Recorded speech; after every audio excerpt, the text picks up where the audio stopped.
Summer nights when you cry. Всем привет! Я продолжаю продвигать тему игровых подборок разных отдельных игровых жанров для нестареющей и поистине ностальгической коробки от майков Xbox 360. Если вы смотрели мои предыдущие ролики подборок игр для Xbox, то вы, наверное, помните, что я выпускал очередной топ лучших шутеров от первого лица. Если что, ссылку на данные ролики я оставлю в описании. Так вот, на самом деле динамичных и интересных шутеров для этой замечательной приставки за все время ее существования выпустили немало, и я решил сделать вторую подборку интересных динамичных шутеров для Xbox 360. У всех игр из данной подборки очень увлекательный геймплей, боевая механика и красочная графика. Ну а перед началом просмотра данного ролика я прошу вас подписаться на канал, если вы этого еще не сделали, а также после просмотра поставить лайк. Заранее спасибо. Ну а мы начинаем.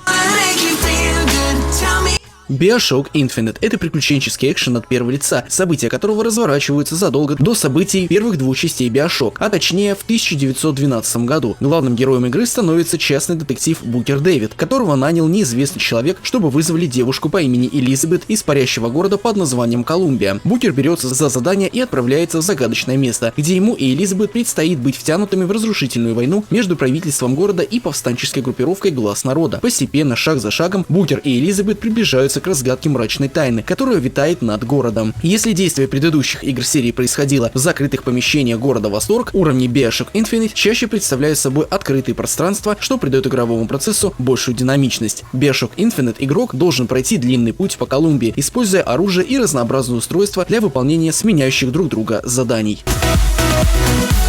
Crysis 2 — это продолжение знаменитого шутера от первого лица, основанного на движке CryEngine 3. Сюжет сиквела повествует о том, как Нью-Йорк, один из культовых земных городов, подвергся с нескольким напастям сразу. Его атакует чудовищная неизлечимая болезнь, наемники из частных военных корпораций попытаются взять власть в свои руки, и в то же время город захлебывает волна инопланетян. В середине игры к списку проблем прибавляющиеся еще и наводнение, которое разрушило половину города и уничтожило даже статую свободы. Главный герой игры — морской пехотинец по прозвищу Алькатрас, волю судьбы получивший нанокостюм второй версии.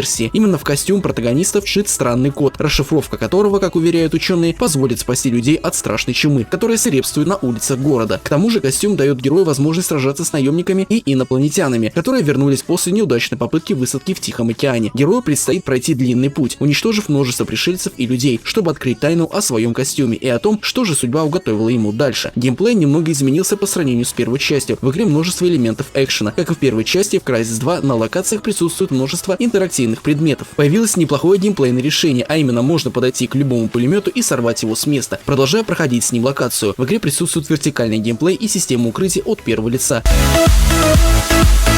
Duke Nukem Forever — легендарный шутер от первого лица и самая долгостроящаяся игра. Перед игроком предстает продолжение похождений Дюка. Он нажил себе пентхаус, его все любят, однако все портит вновь появившиеся пришельцы, которые крадут его любимых близняшек. С этого момента начинается очередное инопланетное вторжение, которое Нюкему предстоит предотвратить. Перед игроком открывается все тот же лихой мир, в котором не место новомодным идиомам жанра. Тут же все как и раньше: аптечки, мега-мощное оружие, куча стволов в рюкзаке, а также возможность поправить здоровье. Дюк не стесняется в выражениях и сочно комментирует любой момент из игры, даже если он всего лишь пытается открыть дверь в космическом корабле пришельцев, или если он откручивает клыки инопланетным хрякам. Помимо одиночного режима в игре есть и мультиплеер, в котором присутствуют такие виды оружия, как уменьшающий луч или замораживающая пушка. Metro Last Light — это сиквел оригинальной игры Metro 2033. В ней Артем, протагонист оригинальной игры и книги, вновь выходит на сцену, дабы защитить метро от новой угрозы. После уничтожения Улья Черных Артем понимает, что сделал это совершенно зря, и теперь ищет последнего уцелевшего черного, дабы спасти его от радикально настроенных людей. Ради этого Артем пройдет огонь, воду и медные трубы, а также чумные станции на красной линии, побывает на Красной площади и спустится в самые глубины мрачного московского метрополитена, который одновременно и позволяет людям выживать после апокалипсиса и является их самой настоящей могилой. Игроки получат доступ к совершенно новым локациям как в метро, так и на поверхности разрушенной Москвы, пройдутся по совершенно новым станциям и познакомятся поближе с бытом людей, которые пытаются жить после апокалипсиса. В руки Артема также попадут новые виды оружия, ну а обновленный бестиарий мутантов, разумеется, попытается пустить его на корм. По ходу игры действия Артема могут привести к одной из двух концовок, одна из которых, как и в случае с Metro 2033, ложная. Как шутер от первого лица в Metro Last Light имеется большой арсенал огнестрельного оружия, часть из них является вымышленным. Артем также может может сражаться и в ближнем бою с помощью ножа. С собой игрок может взять 3 любых оружия и 4 дополнительных. Мутанты не имеют оружия и атакуют на ближней дистанции, а вот солдаты имеют огнестрел, и чаще всего они атакуют с тем оружием, которое носит главный герой. Если игрок действует скрытно, он может оглушить или убить человеческого противника в ближнем бою. Поскольку враги не могут увидеть Артема в темноте, он может выключить лампой и свой фонарик, что дает преимущество над ними. Medal of Honor 2010 года – это глобальное переосмысление тайтла, действие которого переносится из набившей оскомину Второй мировой в современный мир. Главный герой игры – элитный оперативник, который берется за самоубийственные задания в различных точках планеты и подчиняется напрямую президенту и министру обороны США. В итоге нелегкое заносит того в Афганистан, где все и начинается. Сюжет игры основан на реальных событиях, произошедших во времена операции Анаконда на горе Такургар в Афганистане. Игра представляет собой типичный шутер от первого лица с уклоном в реализм, ради которого разработчики вынуждены были позвать консультантов из числа военных армий США. В игру включены те виды целей и задач, которые становятся и в реальной жизни, такие как набег на укрытие террористов, спасение заложников и операции под прикрытием. Fear 2 Project Origin – это сиквел приключенческого хоррор-шутера от первого лица. События развиваются сразу после событий первой части. Альма, самая страшная девочка за всю историю компьютерных игр, вырвалась из разрушенной взрывом подземной лаборатории Саркофаг и начала насылать на людей клонов, спецназовцев и мутантов. Волю судеб в центре побоища оказалась группа спецназовцев во главе с опытным офицером Майклом Беккетом. Беккету предстоит пройти огонь и воду, дабы остановить Альму и ее чудовищную ярость. Геймплейно игра фактически не изменилась. Это все еще тот же шутер от первого лица, в котором игроку предстоит пережить череду пугающих уровней, наполненных разнообразными противниками. Во второй части было добавлено множество образцов оружия. Также в игре есть многопользовательский режим с 6 разными модами, от простого сражения команд до битв на тяжелой технике. Far Cry 4 – это приключенческий шутер от первого лица, действия которого разворачиваются в вымышленном королевстве Керат, которое находится в Гималаях. Четвертая часть серии никак не связана с событиями с предыдущим, а ее протагонист и остальные действующие лица совершенно новые персонажи. Главный герой игры Айджай Гейл, сын бывшего короля Керата, который возвращается в страну, чтобы развеять прах своей покойной матери. Волею судеб он встречается с человеком, который захватил власть в регионе – Пейгана Мина, после чего начинаются приключения, полное взрывов, перестрелок и убийств. Гейлу предстоит присоединиться к монархистам, которые пытаются всеми силами свергнуть Мина и вернуть Керату мир.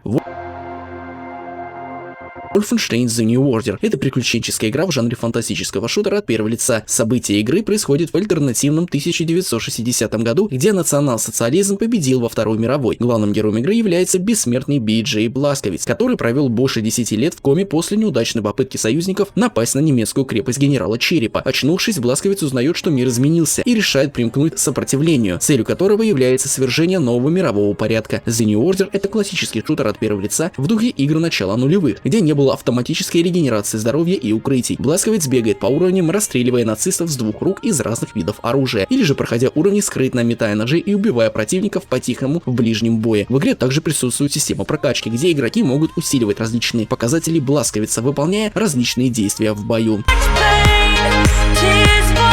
Battlefield Hardline. В основе сюжета игры история офицера Ника Мендозы, сотрудника полиции Майами. Недавно офицера повысили до детектива и представляли ему нового напарника, опытного полицейского. По сюжету им предстоит работать над делом о наркобизнесе. Все больше углубляясь в расследование, детектив Мендоза столкнется с обратной стороной закона, в том числе коррумпированными высокопоставленными лицами и продажными полицейскими. Всего в Battlefield Hardline будет 10 сюжетных глав с различными заданиями. Выполнение заданий и сбор улик помогает постепенно раскрывать весь сюжет игры. Также Battlefield Hardline – это мультиплеерный шутер от первого лица, в котором сталкиваются две стороны – элитные части полиции и члены бандитской организации. В отличие от других частей серии, где игроки сражались в роли бойцов различных армий мира, Hardline предлагает более компактный мир, который, впрочем, точно так же сотрясают взрывы. События игры разворачиваются в крупном городе, где полицейские начали полномасштабную войну с организованной преступностью. Игра предлагает все, за что любит серию Battlefield: разнообразие техники, множество режимов игры, несколько игровых классов и отточенный геймплей. За разработку проекта отвечала не DICE, а Visceral Games, известная по серии игр Dead Space. Ну а на этом все. Если тебе понравилась данная подборка шутеров от первого лица для замечательной приставки Xbox 360, то не забываем подписываться на канал, ставить лайк. Если же, конечно, понравилось данное видео, всего вам хорошего и пока.